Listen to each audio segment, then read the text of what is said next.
Okay, section 43 from Maxims and Principles of Adjudication from the book called Suits in Chancery by Henry Gibson. Section 43, it says, equity looks to the intent rather than to the form. This maxim connected with the one that says equity regards that as done which is good conscience ought to have been done, or which in good conscience ought to have been done. For it is only by looking at the intent rather than at the form of a transaction that equity can treat as done what ought to have been done. The two maxims act together and aid each other, and with the further help of the maxim that equity imputes an intention to fulfill an obligation, a court of chancery will not only hold a resulting trustee or a constructive trustee liable as such, but will impute to him an intention to act as such, regardless of the form of the transfer or conveyance. That's good to know. Equity heeds not forms, but strives to reach the substance of things and to ascertain, uphold, and enforce rights and duties which spring from the real relation and the actual transaction of the parties. Looking to the intent rather than to the form, whenever a penalty is designed merely to secure the payment of a given sum of money or the performance of some act, equity will relieve the obligor from the penalty upon his paying the debt or the actual damages resulting from his default. So, if a lease has been forfeited for non-payment of rent or for breach of some but not all of the covenants contained in the lease, if the lessor can be adequately compensated for the breach of the contract, equity will regard the forfeiture clause as merely a means of securing the observance of the contract. Okay.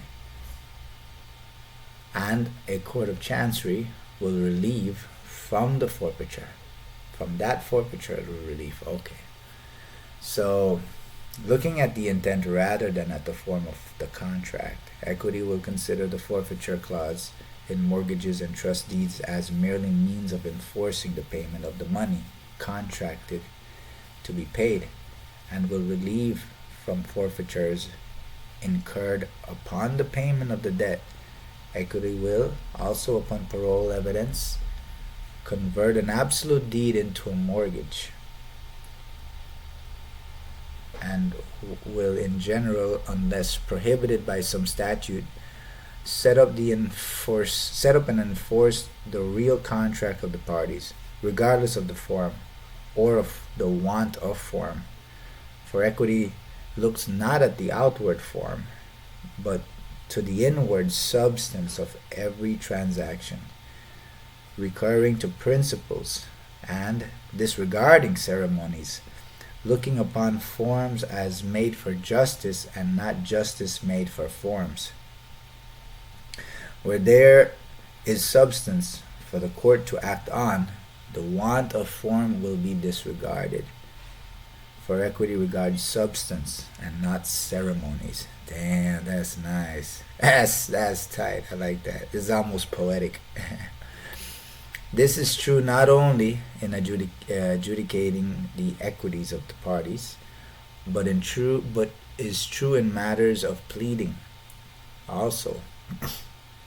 Thus, if the bill makes out a case for relief, any want of formality or any misnomer of the bill or any eccentricity of phraseology will not defeat the complainant's right to relief on the facts alleged and proved. So, if the necessary parties are before the court and the case for relief is alleged and proved, the fact that parties are made complainants who should have been made defendants, or vice versa, will not prevent the court from decreeing according to the equities of the parties. And this is so even when persons under disability are to be affected by the decrees. The fact that the proper facts are alleged and the proper parties are before the court is substance. The manner of alleging the facts and the position of the parties in the suit is ceremony. Oh, damn. Okay. It's nice. We don't have to read that one again.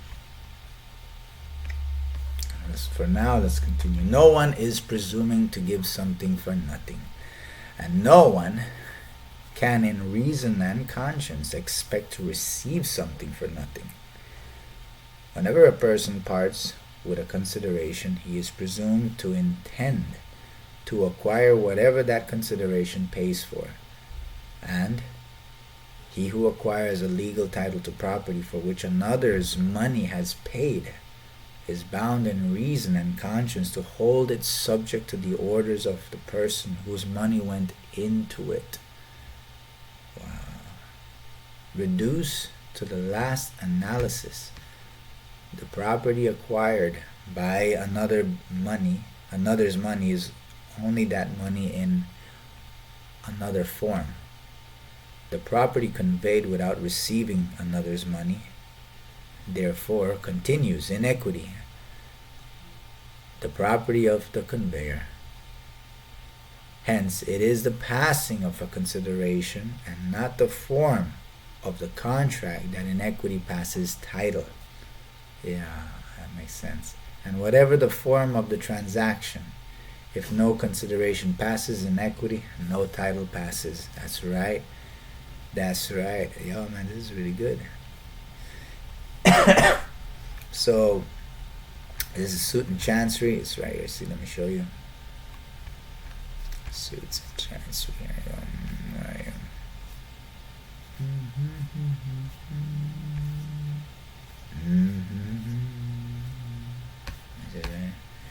Entered according to Acts of Congress in the year 1907 by Henry Gibson in the office of the Librarian of Congress at Washington, D.C.